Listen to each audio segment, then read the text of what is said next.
It all started at my friend's place. The air smelled of grilled meat and coconut water. We were laughing, waiting for the skewers to be ready. Then my friend announced, "Oh, I have a friend joining us." "Sure."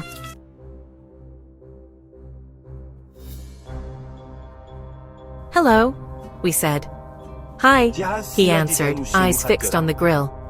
"That's all. I thought it'd be lit here. I'll get sick from eating this small meat." "Are you going to get gout?" My friend gasped. "No, don't say that." The air froze. The matchmaking session? Officially over. Still, by the end of the night, somehow, we exchanged numbers. The next day my phone buzzed. A message. "Are you free today? You want to hang out? Would you have gone?" Well, I did. He was cute. Definitely my type. We forgot the awkward first meeting and started afresh. Conversation flowed, laughter came easy. After dinner, he drove me home. I grinned all the way to my door.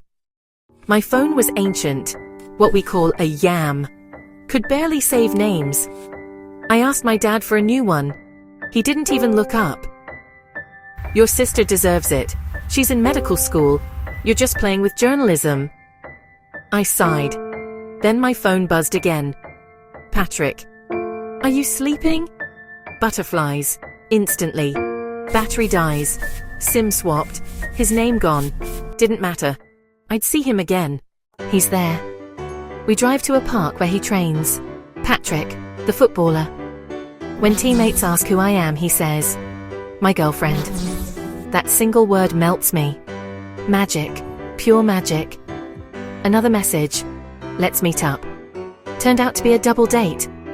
I wanted him to myself, but smiled anyway. Someone joked, "You should see the nickname he saved you under, Angel." I blushed. I'd saved his as Patrick, but it got deleted. I explained that my phone couldn't save names. The mood shifted.